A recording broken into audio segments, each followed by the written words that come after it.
I'd say we definitely wanted to get another medal for sure because we both had such strong places in the individual event, and we just wanted to prove what we could do again. Yeah, like I think that I wouldn't say we're the favorite. Like there was a few other teams like you guys and the US guys that we knew they were going to be super strong, and just to get the chance to race again and prove to everyone how good we can be is just a privilege.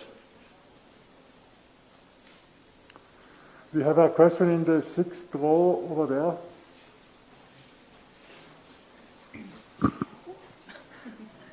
Hi, Ava Wallace from the Washington Post, also for the bronze medalists. Congratulations, guys. For people watching at home who might not understand how mental of a race snowboard cross can be, can you kind of take us through the journey of getting here and then the mental aspect of being at the starting gate and going through the race and everything like that, especially on a day when conditions were maybe not ideal? I would say you definitely have to take each race as the individual event as it is, because some people definitely have strengths that might be completely over top of you, and then, you know, at the next event it might be your time to shine really, and you're able to show where your strengths are. Coming into here, definitely I started mentality with a clean slate and just wanted to work as hard as I could. Took it through the 2 training days and was feeling really good and confident after that. Told myself that I wanted to qualify top 5, and then once you get into heats, you kind of reassess after every heat kind of what your goal is. My goal was obviously to get into finals, and then once you get into finals, your goal is to work for a medal. Here, particularly with COVID, it's been such an unusual event to hold in the pandemic and all the measures. Can you just talk a little bit about how that's affected you and how that's gone? Thank you. Honestly, to me, it doesn't really feel like that big of a setback or anything. All you got to do is get a mouth swab once each day, and you get your own bedroom. So it's actually been pretty sweet. Yeah. No, that's about it too.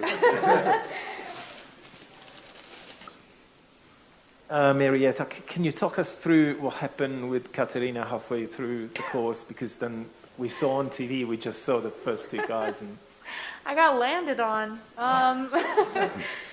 Yeah, it's definitely like he said, it's a part of the sport. It's what you train for and why you wear so much armor. Anything can really happen, and when it's all laid out on a line for a medal and you got 3-4 people heading into a jump line, things can happen really quickly when everyone's kind of pointing in the same direction for the fastest line. And I took a bit of a lower flight trajectory on the first jump, and she popped it as hard as she could, and I ended up underneath her board and face first into the snow.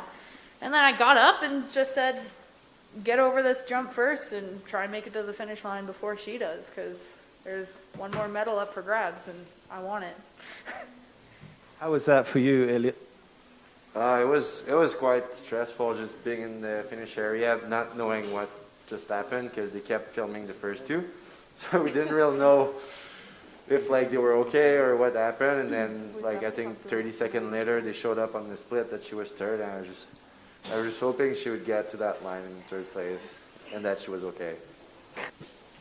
Well, question for the Canadian team. Could you please share more details about your life in the village? Do you enjoy the time in China these days? Thank you.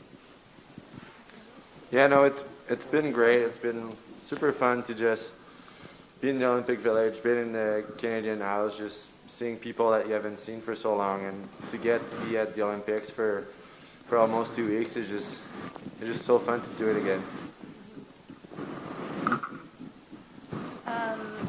Really, it's really cool to mingle with other sports, and overall the Olympics always just has such a great vibe, and China has definitely done a great job at capturing and upholding the overall feeling of what the Olympics is about for us.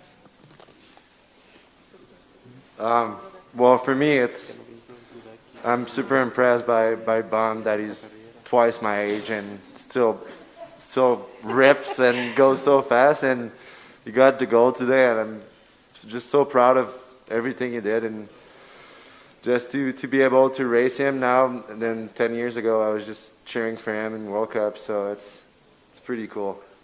Yeah, same thing with Lindsay. She's definitely been at the top of the female game for quite a long time and tried to make a lot of really positive differences in this sport. So seeing her get 2 golds at this Olympics after, you know, so many ups and downs in her career is so inspiring.